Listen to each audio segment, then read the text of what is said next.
no nos pudieron acompañar, que es la gran mayoría, ¿no? A eso es a lo que me refiero, miren. Por ejemplo, somos 5 personas. ¿Cuántos en realidad son ustedes? Está Oriana, Sánchez, ok. Somos 4 personas. Y este es horario de clase, ¿ok? Este es horario de clase. Y hay personas que no están aquí, ¿sí? Pero han estado en otras conferencias y no hay ningún tipo de problema en las otras conferencias. Y aparte no han platicado conmigo en el sentido de que tengo problemas con el internet, tengo problemas con esto, lo otro. Entonces, sí,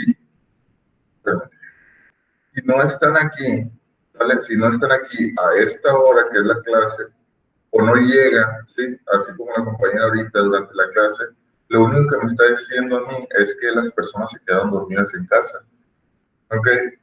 Y si se quedaron dormidas en casa, pues dentro de lo que cabe, no perjudica, sale, no puedo poner falta. De hecho, ustedes son uno de los grupos que más se han visto beneficiados en el sentido de que a muchísimos, pero muchísimos de ustedes ya estaban reprobados prácticamente, ¿sí? Por las faltas, por las faltas. Les faltaba un día para salir, para reprobar, y hay algunos que ya no les faltaba absolutamente nada. Ya tenían más de 12, 13 faltas. ¿Por qué? Por el día que se les acumularon los 6, más un día, 2 días que no iban, 6, 7, 8, 9, 10, y pues, por el estilo. Ahorita estoy tomando en cuenta muchísimo a las personas que nos acompañan de forma regular, ¿sale? Y eso quiero que lo tengan en cuenta. Entonces, con este pequeño anuncio vamos a comenzar esto, ¿vale?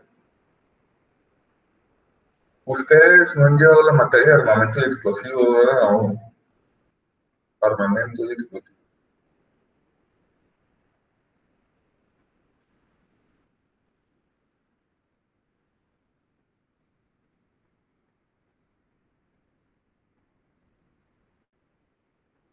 ¿No? ¿O sí? A ver.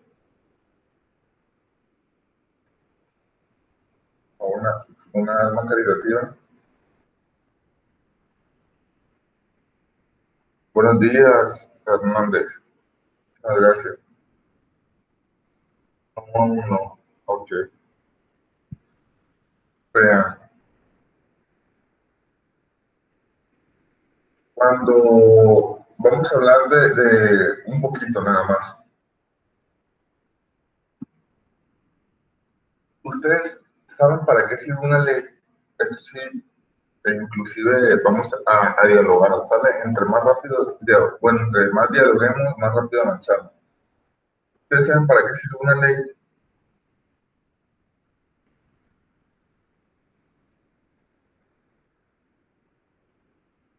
Una ley, sí, Sánchez, una ley. La que ustedes crean. Quieren activar su micrófono para hablar, pueden activarlo si quieren escribir,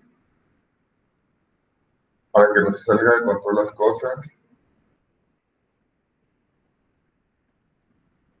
para regular conductas. Bien, nos vamos a quedar con esos dos conceptos para que no se lleve a cabo determinada conducta. Genial, genial, muchas gracias. Vamos a quedar con eso. De hecho, si se fijan, los demás que puedan escribir, van a escribir muchas cosas similares, ¿no? Pero vamos a tomarlo como que para que para que no se salga de control las cosas, ¿sí? Es decir, para mantener un control, ¿sí? Y para regular conductas. En el caso de explosivos, que esta es nuestra materia ahorita, causística e incendio explosivo, la ley que nos va a ayudar a nosotros a regular que no todas las personas anden con explosivos en la calle, que no anden con todo, con materiales peligrosos relacionados a causística y incendio explosivos, va a ser la Ley Federal de Armas de Fuego Explosivos, ¿ok? Y ya les había dejado yo tarea acerca de esa ley, la Ley Federal de Armas de Fuego Explosivos. Entonces, no sé si algunos la descargaron, que tuvieron que descargarla forzosamente o solamente haberla consultado el día de la clase, ¿no? Esta es la ley federal de armas de fuego explosivos, ¿sí? Pero hay algo bien curioso. Primero que nada, no estoy compartiendo la pantalla.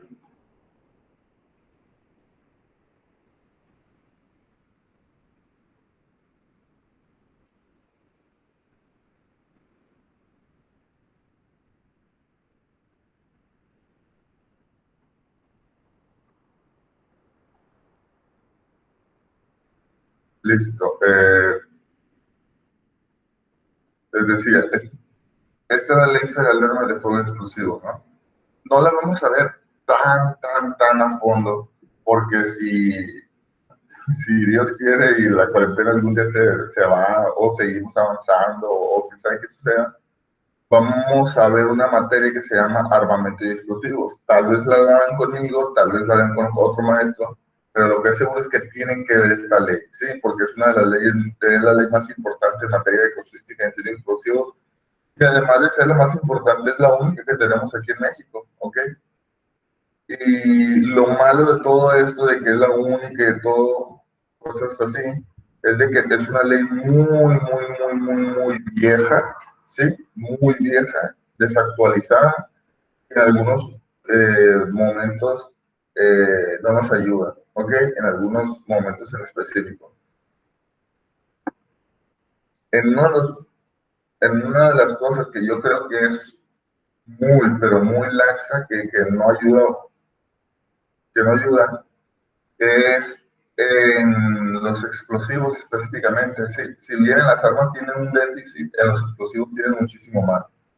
Vean, a pesar de llamarse armas de fuego y explosivos, los explosivos, así en específico, solamente hace alusión a tres artículos en específico, que son los que había dejado yo en la tarea,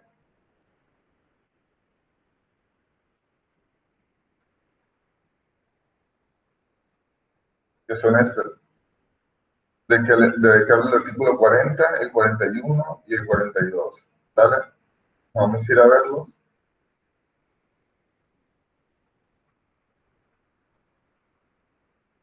40, 41 y 42. Hay algo que también tienen que tomar en cuenta, que no se vayan a equivocar, porque hay una que se llama Ley Federal de Armas de Fuego Explosivo y el otro se llama Reglamento de la Ley Federal de Armas de Fuego Explosivo.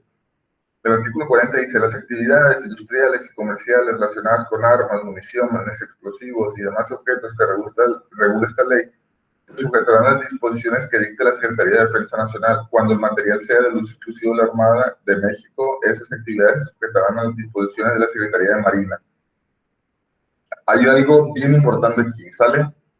Eh, por ejemplo, no sé si ustedes sepan que la Secretaría de Marina y la Secretaría de Defensa Nacional no llevan una buena relación, que digamos. Llevan relaciones diplomáticas, pero generalmente no se llevan muy bien, ¿ok? Entonces, ¿qué es lo que pasa aquí? Cuando la Armada de México necesita algún tipo de explosivo, como lo dice aquí, va a ser sujeta a solamente la Secretaría de Marina, mientras que la Sedena va a regular todo lo de Sedena, pero en general todo lo que se relacione a los explosivos, ¿ok? Es prácticamente lo que dice el 40. El 41 dice: las disposiciones de este título son aplicables a las relaciones de las armas, objetos y materiales que a continuación se mencionan. Habla de las armas, vamos a dejar las armas, habla de las municiones, pero aquí es lo importante para nosotros, por lo menos ahorita, ¿no? Pólvoras y explosivos. Dice: pólvoras en todas sus composiciones: ácido cítrico, dinitrotolueno, nitroalmidones, nitroglicerina, nitrocelulosa, nitroguanidina, pentil, pentita, trinitrotolueno, fulminato de mercurio, nitruros de plomo, plata y cobre, dinamitas y amatoles, estifanato de plomo, nitrocarbonitatos, ciclonita. Pero termina con algo bien interesante. Dice: en general, Toda sustancia, mezcla o compuesta con propiedades explosivas. Acá vienen otra vez los artificios: iniciadores, detonadores, mechas, cordones detonantes, pirotécnicos, cualquier instrumento, máquina o ingenio con aplicación al uso de explosivos. Y por último, las sustancias químicas relacionadas con explosivos. Ya habíamos hablado que existen explosiones de distintos tipos, ¿no? Explosiones químicas, nucleares y mecánicas. Okay. Cloratos, percloratos, sodio metálico, magnesio en polvo, fósforo y todas aquellas que por sí solos combinados sean susceptibles de emplearse como explosivos. Prácticamente cuando termina el último de que todas que por sí solas o combinadas sean susceptibles de emplearse como explosivos, hace alusión o abarca todo el ramo de lo que les había comentado yo, que cuando ustedes van al Oxxo, poniendo un poquito de atención, pueden comprar todos los elementos para hacer una bomba, o por ejemplo, la carga explosiva mínimamente, ¿no? Entonces, todo esto lo regula la Ley Federal de Armas de Fuego Explosivo y es algo muy interesante, ¿no? En ocasiones es difícil conseguir todo este tipo de explosivos que son específicamente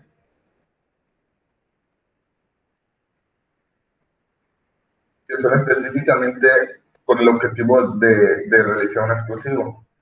Por ejemplo, ustedes saben, o ya hemos platicado nosotros en clase, cómo los perros detectan los explosivos o cómo detectan las cosas. ¿Lo habíamos platicado en clase o no? Es que tengo una ligera sospecha de que sí. Les expliqué, los perros detectan las cosas así, así, así, así, o no. A ver,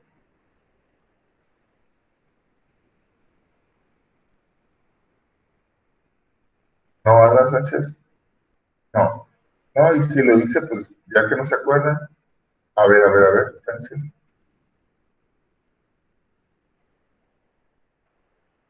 Ajá, ¿cómo detectan droga? ¿Y se acuerdan cómo fue, Sandoval? ¿O no se acuerdan ya? A ver, escribo un poquito ahí explicando. Ah, perfecto, Daniela. Sí, por ahí va. Ok, vean. Les voy a explicar un poquito. ¿Sale? Voy a recapitular un poco que no hace daño. Y hablando de recapitular, eh, bueno, vamos a hacer este ejemplo, ¿no? En el caso de los perros, ¿sí? Cuando hacen, por ejemplo, va a venir el presidente de la República, ¿no? Y mandan primero al equipo para, para investigar el área. Entonces, cuando van a investigar el área, necesitan investigar con detectores de explosivos, ¿ok? Lo pueden hacer con un detector de metal, ¿sí? El detector de metal puede que encuentre algún tipo de metal inusual, pero no existe un detector de explosivo como tal. Es decir, como nosotros hemos visto en clases, hay distintos tipos de explosivos y que son muy variados, ¿ok? Desde la carga explosiva hasta los demás componentes.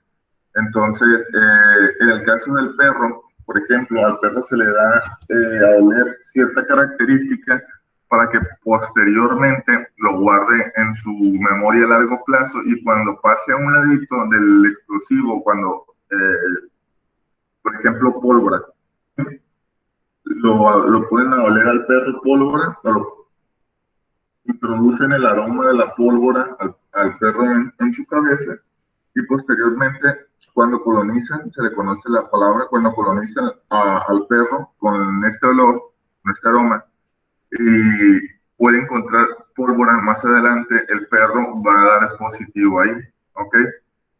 Entonces, ¿a qué me refiero con positivo? Es de que va a marcar como que ahí hay pólvora o que ahí hubo pólvora también. Es algo muy interesante, ¿no? En el caso de los perros, pues, no solamente te va a marcar cuando está ahí, sino también cuando pudo haber estado ahí. Es decir, estuvo ahí, pero ya no lo está. es algo complicado o largo de explicarlo a los perros, pero así vamos a dejarlo a grandes rasgos nada más, ¿no?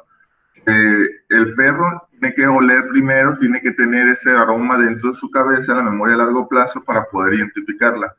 Entonces, ¿qué es lo que pasa aquí? Aquí en la ley, ¿sí? Aquí vienen todos estos, ¿sí? Viene el ácido pícrico, nitrotolueno, nitroalmidones, nitroglicerina, tentril, pentrita. Entonces, yo, si hago un estudio de cuáles son los explosivos que se utilizan de manera más recurrente y elijo la pentrita, el tentril, la nitroguanidina, son los explosivos que se utilizan de forma más usual en esta área en específico, lo que yo voy a hacer es de que voy a colonizar al perro con estos tres, ¿ok?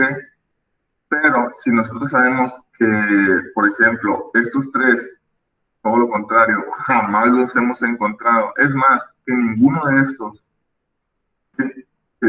estos materiales de explosivos los han manejado o los manejan en la práctica, ¿sí? Estamos hablando de que se hacen, por ejemplo, con granada, ¿sí? Vamos a ver qué tipo de granadas son las que se están utilizando y cuál es la carga explosiva que tienen las granadas. Entonces, nosotros podemos trabajar con el perro para que detecte ese tipo de granadas, ¿sí? Ese tipo de granadas y que lo tenga dentro de su memoria a largo plazo. Así es más o menos como funciona, ¿ok? De eso habla el artículo 40, 41 y 42. Hay otra cosa, creo que ya la cerré, pero por ejemplo, ¿ustedes les ha tocado eh, explotar fuegos artificiales, verdad? Me imagino que sí. Los barrilitos, las cebollitas y todo eso, los, las luces de bengala. ¿Han alguna vez utilizado algún tipo de eso? Ya me lo platicaron en clase.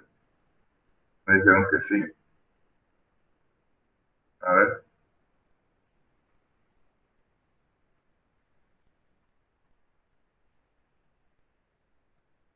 terrenos. Ok, ¿dónde compraban esos? Cuando ustedes compraban, en general todos, cuando compraban los fuegos artificiales, ¿dónde los compraban? O ahorita ya de grandes ustedes, ¿dónde venden? ¿Dónde han visto que venden?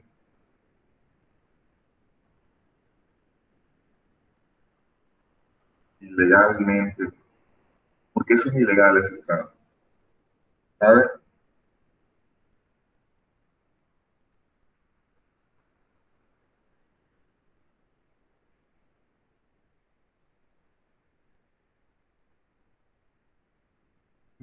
¿Eso es donde vendían? O antes en la tiendita, sí, siempre en la tienda siempre. De hecho, era una constante con Doña Rosa. Yo diría que los daños que pueden causar, robles. Mm, pues yo compraba con una persona, pero los tenía escondidos. Que los tenía escondidos eran ilegales, ¿verdad? Ok, con Doña Rosa. Vean, Doña Rosa, ¿sí? Doña Rosa está cometiendo un delito, ¿sí? Doña Rosa, igual que todas las personas que ustedes estaban platicando ahorita, pero en realidad no están cometiendo el delito, ¿sí? Porque estén vendiendo el objeto, ¿sí? O el artefacto. Tampoco no están cometiendo delito porque son peligrosos, que sí lo son, ¿ok? Están cometiendo un delito porque no tienen el permiso, ¿sí? El permiso. Prácticamente, sí, prácticamente el Estado funciona así. Si ustedes están vendiendo o están adquiriendo alguna ganancia, pero no lo están declarando al gobierno, prácticamente desde ahí ya están cometiendo un delito, ¿sí? Entonces, esas personas están ganando dinero y no lo declaran. Además de que esas personas sí, necesitan un permiso específico. Sí, existen tres tipos de permisos específicos según la Ley Federal de Armas de Fuego Explosivo. ¿sí? En materia de explosivos. Aplica para todo, pero en materia de explosivos. Entonces, ¿alguno de ustedes se ha ido a Mexicali, por ejemplo, o algún país del norte de México en Navidad, en esas fechas? ¿No? Me he echado la vuelta para allá en fechas festivas, decembrinas.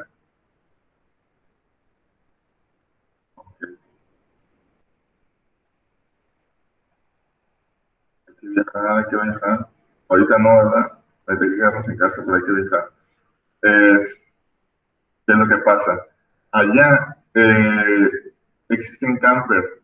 Es un camper. Es como una caja, ¿sí?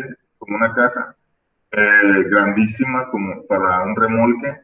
Y en esa caja remolque, ahí las personas ven sus fuegos artificiales, ¿sí? Y están alejados de otros lugares, además de que estas personas están reguladas y legisladas por Sedena. Es decir, cuando ustedes entran, lo primero que ven pegado en la pared es el permiso de Sedena, ¿sí? Permiso extraordinario que utilizan para vender los fuegos artificiales de manera legal, ¿ok? Entonces, con eso le quiero explicar que no es que lo que vendan es ilegal, ¿sí? Como la droga, por ejemplo. Nosotros no podemos sacar un documento ahorita para vender droga. A como lo hagamos nosotros va a ser ilegal, por lo menos ahorita, ¿no? Están en proceso de regular y legislar. Pero en materia de explosivos, nosotros podemos sacar un permiso, ¿sí? Que nos va a ayudar. Entonces, esos permisos son importantes que ustedes los tengan en mente, tanto ahorita como en materia de armamentos y explosivos. ¿Ok?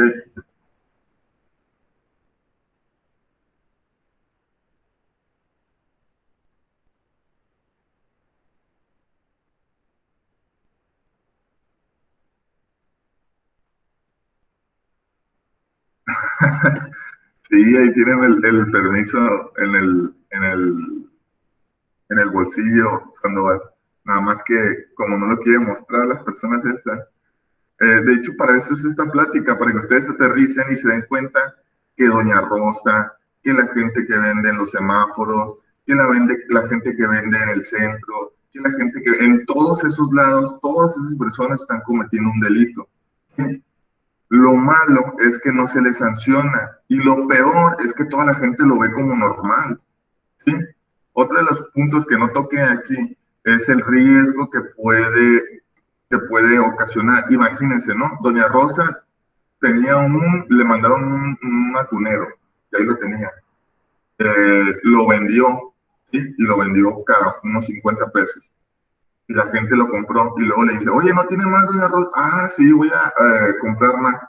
Entonces, se abastece de una caja llena de atuneros, ¿sí? Se abastece de una caja llena de atuneros. Entonces, ocurre un accidente. El nieto de Doña Rosa, ¿sí? Enciende uno sin querer, se quema y cae a la caja. Imagínense el daño, ¿sí? El daño que va a provocar esa explosión, ¿sí? De una caja entera de atuneros dentro de una casa habitación.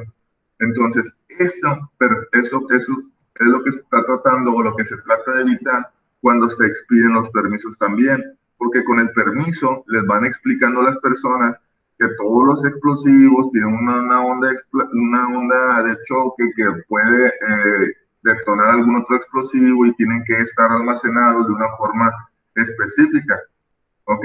Y eso es algo muy importante, saber cómo vamos a almacenar los explosivos. De hecho, por ejemplo, les voy a dejar eso de tarea, fíjense. Ahorita que estaba eh, recordando, hubo un hecho que yo estaba en un diplomado en materia de investigación de explosivos. Tocó el sexenio pasado con Peña Nieto, de un mercado, ¿sí? Un mercado que se dedica a vender un mercado. Bueno, era toda una ciudad, ¿sí? Es una ciudad que se dedica a la venta de explosivos.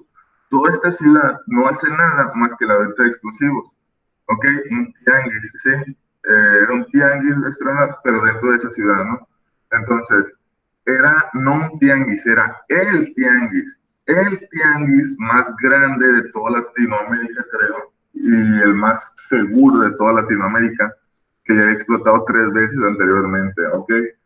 Entonces, hubo un problemón, salieron un montón de videos, inclusive, no sé si alguno de ustedes lo recuerda, y cuando salió todo ese hecho, al día siguiente, el presidente, acabándose de salir la noticia, el día siguiente, dice que lamenta mucho lo ocurrido, que fue un trágico accidente en la historia de México, etcétera, etcétera. Y le digo yo a los muchachos, imagínense si se encontraban indicios en el lugar de los hechos de que ese hecho o de que esa explosión fue porque estaba de manera deliberada, es decir, que alguien aventó un explosivo, que alguien tenía un detonador, ya los peritos ya no van a poder hacer nada, porque el presidente, ¿sí? El presidente ya había dicho que había sido un trágico accidente. ¿Ok? Entonces es algo muy importante a tener en cuenta, ¿no? Ese caso se lo voy a poner de tarea para que lo investiguen más, lo lleven a fondo, vean los videos, ¿sí? Es un trabajo interesante.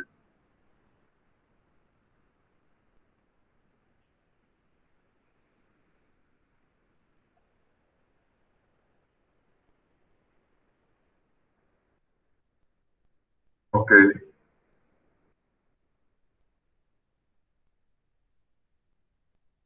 es lo último que recuerdan. Según yo, nos quedamos aquí, ¿sí?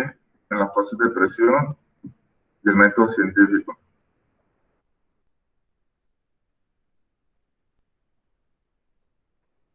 según yo. ¿En dónde? ¿Qué es lo último que recuerdan que yo les expliqué? Las diapositivas ya las tienen. Sí, ¿verdad? Ok, gracias, Sánchez. Vean, fíjense, aquí es importante explicarle, ¿no? El método científico ustedes ya lo han visto en todo, ya lo habíamos platicado, etcétera, etcétera, pero ¿sí? Se lleva de forma distinta aquí en materia de causística de incendios explosivos. Reconocer la necesidad, primero es identificar el problema, ¿sí? ¿Qué es lo que necesitamos nosotros? Como por ejemplo, en ese caso en específico del tianguis que les decía. Imagínense todo un tianguis, sí, grandísimo del área ¿qué será? Del bosque de la ciudad, ¿sí? Y se genera una explosión, ¿ok? En el tianguis del tamaño del bosque de la ciudad. Lo primero que nosotros tenemos que ver es dónde se originó la explosión, ¿ok? ¿Dónde se originó la explosión y qué tipo de explosión, de explosión la originó? De manera que nosotros vamos a poder encontrar o buscar el cráter, tenemos que buscar la zona más afectada, necesitamos buscar muchísimas otras cosas, ¿no? Pero primero es identificar el problema. Ok, ya tenemos identificado el problema, ya lo definimos el problema, ahora vamos a recoger datos, vamos a recolectar datos. ¿Ok? Eh, Vamos a recolectar de datos, indicios, pero muchas veces nosotros estamos acostumbrados como criminalistas a solamente el indicio. Es decir, el indicio es la prueba mayor, la prueba madre y la prueba única. Es verdad, el indicio no miente, pero conllevado a lo que es el indicio en materia de causística de incendios explosivos, también nos va a ayudar mucho los testimonios de los testigos. ¿Ok? ¿Qué te va a decir el testigo? ¿Qué te va a decir el bombero? ¿Qué te va a decir todo ese tipo de personas? ¿Ok? Efectivo, sí. Ok. Entonces, todo eso también debemos de tener en cuenta nosotros dentro de la recolección de datos. Después analizar los datos, el razonamiento inductivo. Ya les había dicho a ustedes que les hace daño el tener esa percepción de que uno va de lo general a lo particular y el otro va de lo particular a lo general, porque al final de cuentas eso no les dice nada, sino que tenemos que comprender en qué se basa el razonamiento inductivo. Es decir, mediante todos estos datos y todos estos indicios y todo ese trabajo que yo hizo, puedo hacer esta inferencia. ¿Ok? Entonces, tenemos que desarrollar hipótesis, no solamente una, es decir, podemos desarrollar varias hipótesis. Les voy a contar creo que ya se los había contado, pero si no, se los muestro para ver qué es lo que ustedes opinan. Imagínense que ustedes los mandan a hablar, ¿eh? Y les dicen que tienen que ir a un lugar porque hubo un incendio, ¿ok? Hubo un incendio. Pero en este lugar es una bodega. Es una bodega que está semicerrada, sí, semicerrada, está semiclausurada, no está cerrada del todo y no tiene energía eléctrica, no tiene servicio de energía eléctrica, no tiene servicio de agua, no tiene servicio de absolutamente nada. ¿Ok? ¿Qué es lo que ustedes podrían inferir que sucedió para que se haya originado el incendio? A ver,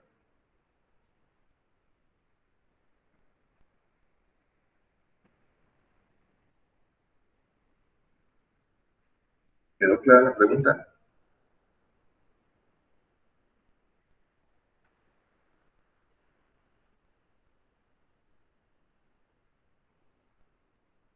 Ándele, exactamente, Saucedo. Más allá que recordar por eso, una fuente externa, exactamente, un tercero lo ocasionó. Pues claro, porque cuando nosotros vamos trabajando de aquí y cuando nosotros estamos trabajando en materia de causística y diseño de explosivos, vamos desechando teoría. Es decir, si es una casa normal, sí, como la de ustedes, lo más usual podría ser que hubo un accidente en lo que es el cableado eléctrico, ¿sí? En algún contacto, con algún objeto, con algo, ¿ok? Pero si no hay corriente eléctrica, nosotros debemos de tener en cuenta que podemos encontrar otro tipo de forma, ¿no? Que una persona lo haya hecho de manera deliberada, de manera accidental, algún niño jugando y cosas por el estilo, ¿ok? Entonces, esas son cosas que nosotros debemos de tener en cuenta siempre para trabajar. En el caso de ustedes, van a utilizar este tipo de técnicas dentro de su trabajo, pero no encaminadas a desarrollar hipótesis de materia de casuística en sí inclusive, es decir, se incendió este lugar o entró o hubo un explosivo en base a estos indicios encontrados. No, ustedes sus inferencias dentro del trabajo que les decía, ya comentaba desde la clase pasada, va a ser de que en materia de prevención de causística de incendios explosivos, nosotros podemos hacer una hipótesis o inferencias de que puede entrar en contacto, ¿sí? Un incendio o se puede desencadenar un incendio por la cortina que está muy cerca de lo que es la cocina, ¿ok? E inclusive muy cerca de lo que es la estufa. Con un contacto definitivamente leve podría entrar en combustión la cortina y desencadenar una reacción en cadena, ¿ok? Eso es prácticamente lo que ustedes van a ir haciendo, buscando todo ese tipo de cosas en casa, ¿ok? Probar hipótesis de razonamiento deductivo, es decir, no solamente tenemos que desarrollarla ya, sino que tenemos que probarla y seleccionar una hipótesis la que más se nos adecue a lo que es el trabajo que estamos haciendo. Siempre hay objetivos generales en una investigación que va muy ligado todo esto a las preguntas de qué, cómo, cuándo, dónde, por qué, con qué, para qué. Entonces, todo eso, ¿no? Las preguntas de oro. Localización y origen, ese siempre va a ser un objetivo general, es decir, en todas las investigaciones, oye, yo voy a tener investigación de causística, bueno, pues tienes que responder a estas a fuerza. Ya va a depender de lo que es tu caso, donde nosotros tengamos que responder a otros objetivos, ¿no? Los objetivos específicos. Es decir, tenemos que localizar el origen, ¿sí? Localizar el origen del explosivo o el incendio, localizar el cráter o localizar el conato. Es el dónde, determinación de la causa, las causas eh, por las cuales se originó y determinación de las circunstancias, es decir, a los de criminalística de campo les estoy dejando ahorita un trabajo ¿cómo se llama? De una puesta en escena, ¿no? Como una puesta en escena, una escenificación de un hecho. Pero ahí estábamos comentando un punto en el cual se llamaba hechos fácticos, ¿sí? Secuencia de hechos fácticos. ¿Qué significa la secuencia de hechos fácticos?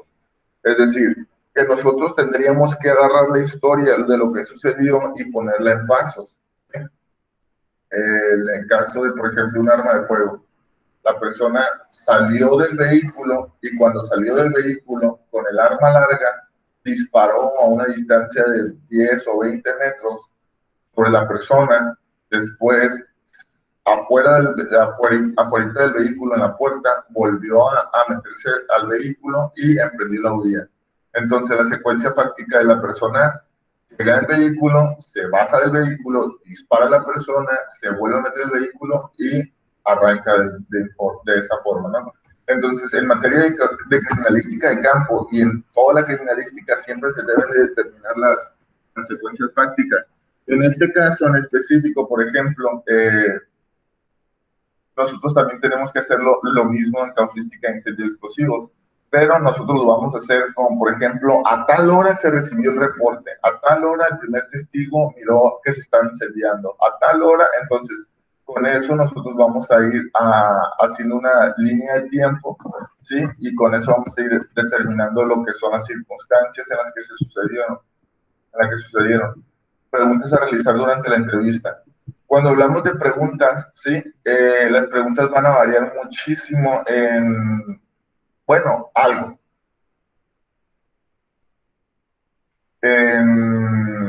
¿A quién se las vamos a aplicar? ¿Sí? Por ejemplo, en el trabajo que les comentaba yo, tienen que elegir, por ejemplo, un cuestionario para los testigos, ¿sí? Un cuestionario para la víctima y un cuestionario para lo que son los bomberos, ¿ok? Porque el nivel que manejan de conocimiento cada una de las personas son distintos y lo que necesitamos de cada una de las personas va a ser distinto. En el caso del bombero va a ser una persona en la cual nos vayamos a auxiliar, ¿sí? Nos vamos a auxiliar porque se supone que maneja un conocimiento muy específico del área y que podemos dialogar de forma extendida con él. Inclusive, por ejemplo, si van empezando el bombero y el bombero ya tiene experiencia, va a tener mucho más de experiencia que uno, ¿no? Entonces, el, el cuestionario del bombero sí podemos hacerlo un poco más específico y técnico. En el cuestionario del testigo, ¿sí? Del testigo, nosotros vamos a hacerle prácticamente todas las preguntas, pero de una forma en la que él entienda, ¿sí? Una forma en la que él entienda y que él pueda darnos información. Mientras que en la víctima también lo vamos a hacer de igual forma, pero vamos a necesitar datos más específicos que solamente la víctima nos podría dar. Por ejemplo, hicimos un trabajo donde había un vehículo que se quemó fuera de una casa en el Infonavit, de un Infonavit Conchi, algo así, donde están los departamentos allá que les dicen la pichonera. Entonces, el único que podía dar información acerca de lo que es el vehículo, de si tenía alguna persona que le haya amenazado, si tenía alguna persona que, etcétera, etcétera, que si se llevaba bien con los vecinos o no, era la víctima, ¿ok? Y los demás, los testigos le pudieron haber dicho a la persona que está investigando acerca de a qué hora se comenzó el fuego y todo eso, ¿no? Hora de inicio, hora de descubrimiento, descripción del fuego o de la explosión y descripción del humo. Creo que ya hasta este punto ya hemos hablado que es sumamente importante una descripción explícita, ¿sí? Explícita de, a ver, ¿de qué color es el humo? ¿De qué color es el fuego? ¿De qué color es esto? No estoy seguro si ya lo vimos. Sí, ya lo vimos en las diapositivas anteriores. Ok, ahí les va la pregunta a ustedes. ¿De qué color es el fuego, señores?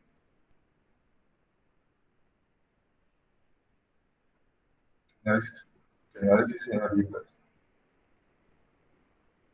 ¿De qué color es el fuego? Ya para este punto deberían saber la respuesta de eso. Dependiendo de lo que entre en combustión, dependiendo que lo cause y dependiendo del combustible. Genial. Sí, me voy a quedar con ese último. Depende del combustible. ¿Sí? Depende de lo que entre en combustión, también aplica, por supuesto, pero dependiendo que lo cause es una como más subjetivo, Torres. Pero yo sé y yo entiendo que usted me quería dar a entender lo mismo, ¿no? Entonces, nosotros no tenemos un color de un fuego en específico, nosotros sabemos que el anaranjado, sí, es el más usual, pero nosotros sin problemas podemos encontrar fuego rosa, fuego morado, fuego de cualquier otro color, ¿no?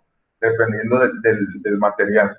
Entonces, eso es algo importante al escribir, porque ya les había comentado en clases anteriores que, por ejemplo, si la persona te dice, no, había fuego rosa, y estaba borracho, pues uno no le va a terminar de creer, pero en realidad, pues a lo mejor una explosión química o un accidente.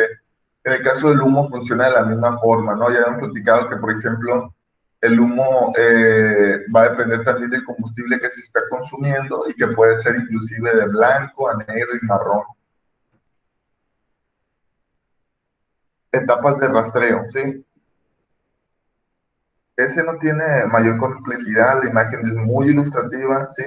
Se divide en etapas, desde la primera, la segunda, tercera y cuarta etapa. La primera etapa aborda desde la cintura, tomen como referencia su cintura, ok, hasta la parte de abajo. En la parte hasta la parte de los pies, ok, de los zapatos. La segunda etapa es desde la parte de la cadera hasta los hombros, ok. La tercera etapa es desde lo que es la cabeza hacia lo que es el techo y posteriormente el techo sería terminado la cuarta etapa, lo que es la parte de arriba, si tiene algún ático o algún compartimento en la parte de arriba, también la checamos y inclusive el techo por la parte de atrás, okay, por la parte de afuera, perdón. Esto es algo que se debe hacer siempre, siempre, e inclusive más en los eventos que nosotros sabemos que pueden llegar a ser susceptibles. Ustedes saben hasta ahorita qué es el G20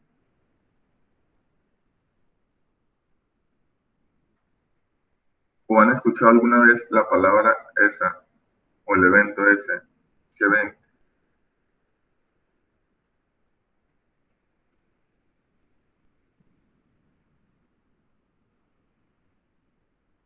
A ver,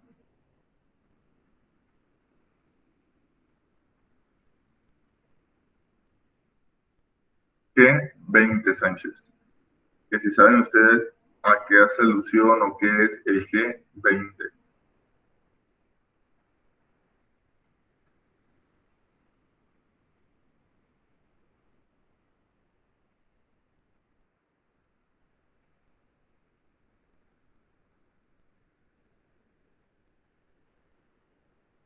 Ok, no.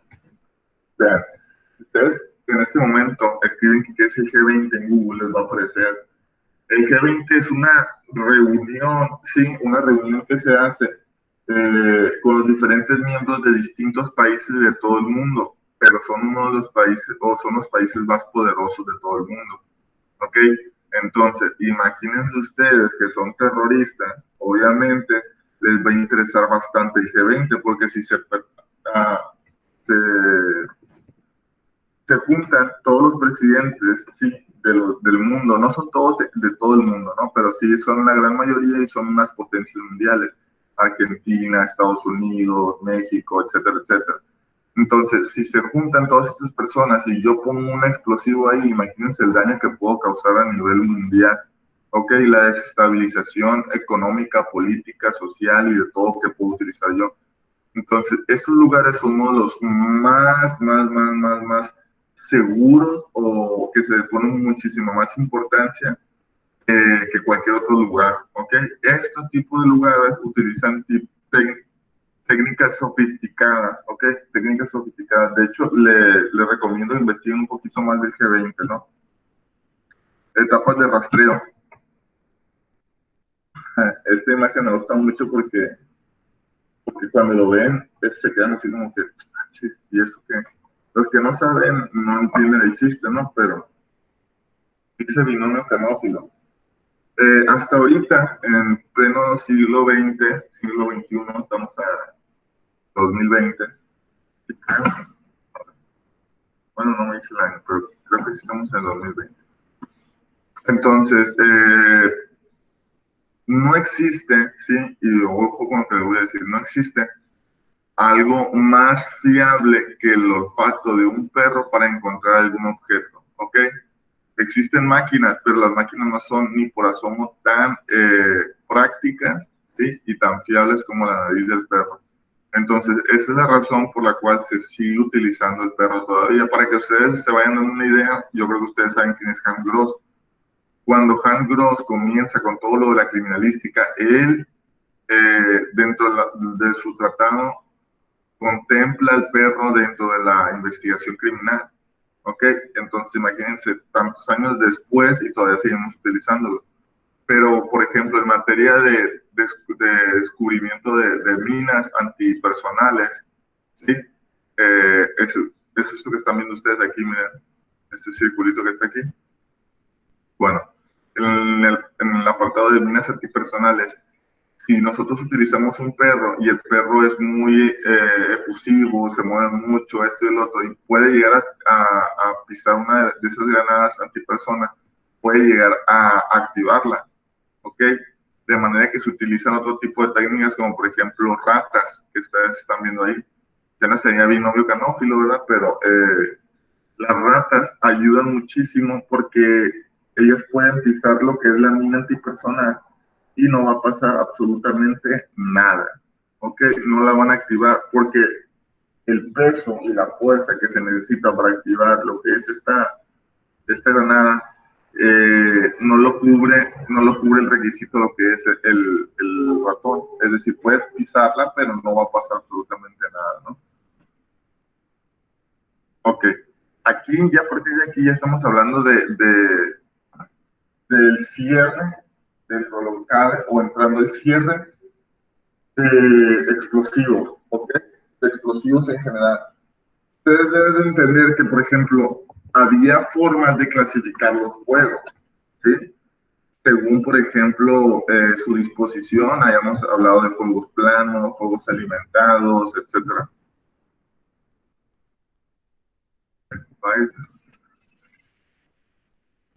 Sí le dio curiosidad, como ya, pues imagínense, es un movimiento muy, muy importante. El pertenecer al G20, ya sea como presidente, miembro de seguridad o cualquier otro tipo de cosa, es como wow, ¿no? En ocasiones no va el presidente específicamente, pero va un representante en ocasiones. Entonces, existen distintas clasificaciones de lo que es el fuego, lo habíamos platicado anteriormente, se los acabo de decir ahorita. Fuegos planos, fuegos horizontales, fuegos alimentados. Eh, Existían distintas clasificaciones según el tipo de incendio. En el caso de las explosiones, se puede clasificar también el tipo de explosión según su velocidad, ¿ok? Pero aquí es muchísimo más fácil. No hay más que deflagrantes y detonantes, como se los había explicado anteriormente, deflagrantes o detonantes. Y deflagrantes cubren un gran punto, ¿no? Ahorita lo vamos a explicar. Dice, es un proceso exotérmico en el que la transición de reacción de descomposición se basa principalmente en la conductividad térmica, es decir, en lo caliente. Es un fenómeno superficial en el que frente de deflagración se propaga por el explosivo en capas paralelas a una velocidad baja, que generalmente no supera los 1000 metros por segundo. La deflagración es sinónimo de una combustión rápida. Ya hemos platicado que es una combustión y prácticamente homologa lo que es una deflagración a un sinónimo de una combustión rápida. Pero pues estamos hablando de que los efectos van a variar bastante, ¿no?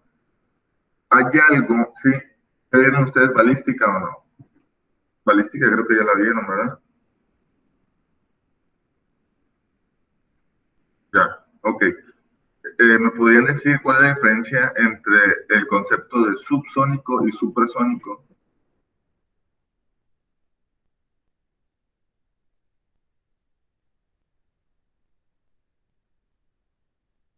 Subsónico y supersónico.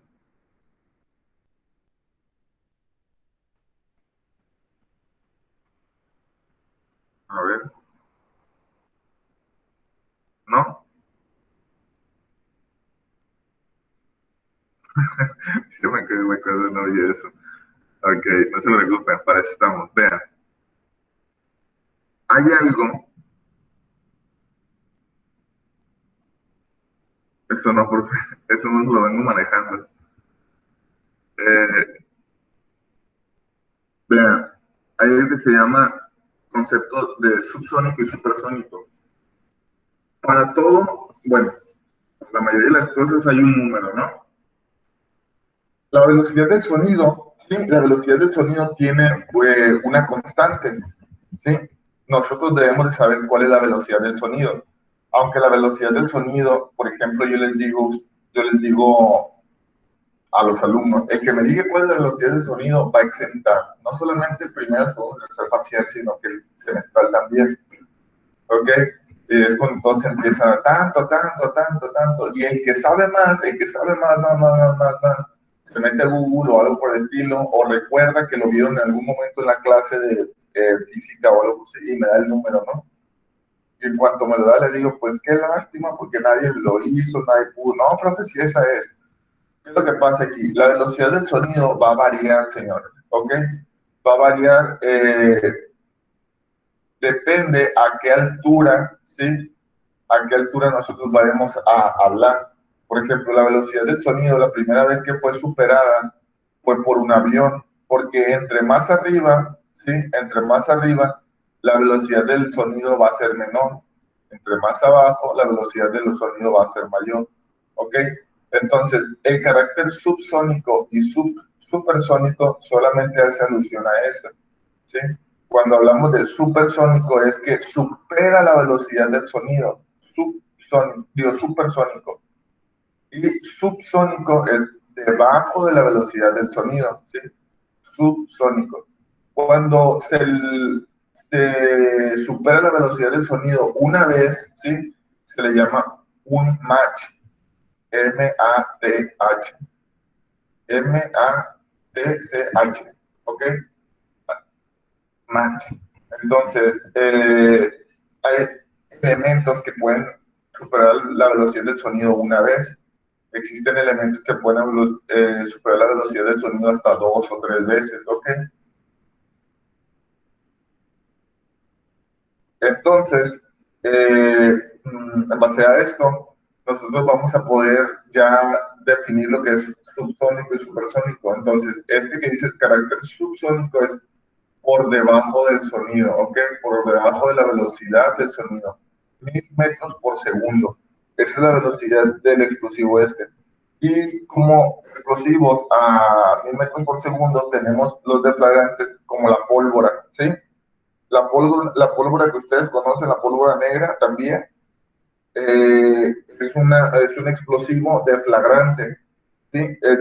La velocidad del sonido es de 343 metros por segundo o 12.348 kilómetros por hora, pero teniendo en cuenta que es a 20 grados centígrados de temperatura y a nivel del mar. ¿Sí? Es lo que les estaba comentando yo ahorita. Si subimos o bajamos, va a verse modificado lo que es la velocidad del sonido. Todos esos que ustedes están viendo ahí al lado derecho, que las bengalas y los barrilitos, y que todos esos son explosivos deflagrantes, ¿ok? Espero haya quedado esto en claro, explosivos deflagrantes.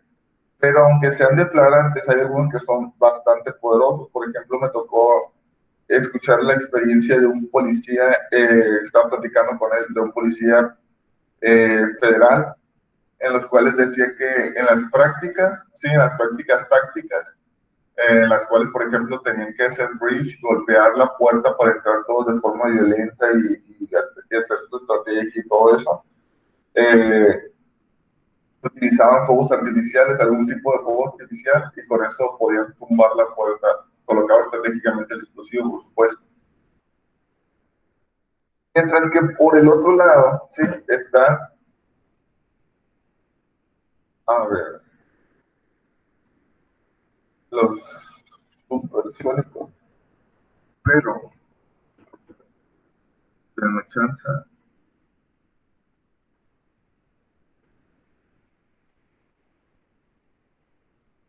Voy a ver, aquí tengo la siguiente clase porque creo que las puse encima. Perfecto.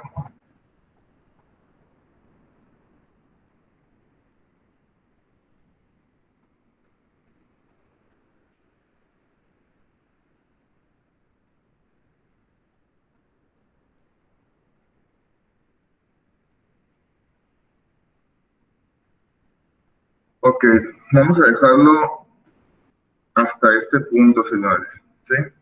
Pero antes de irme, ¿sí? Me gustaría que si le dicen depende, ya expiró esa oferta, Jumilla.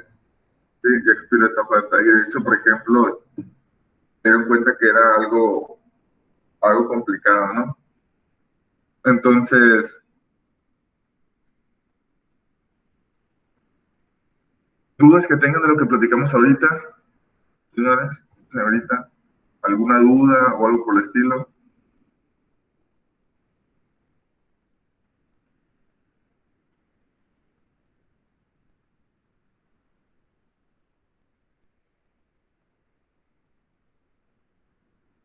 Nada, quedó claro, seguro. Ah, algo que les quería decir. No les dejé tarea. ¿Saben por qué no les dejé tarea? Para que vean.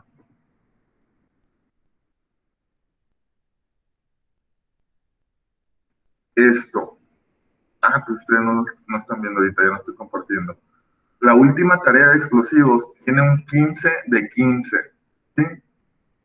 Felicidades, es la única tarea de todas las tareas que les he dejado, que es 15 de 15.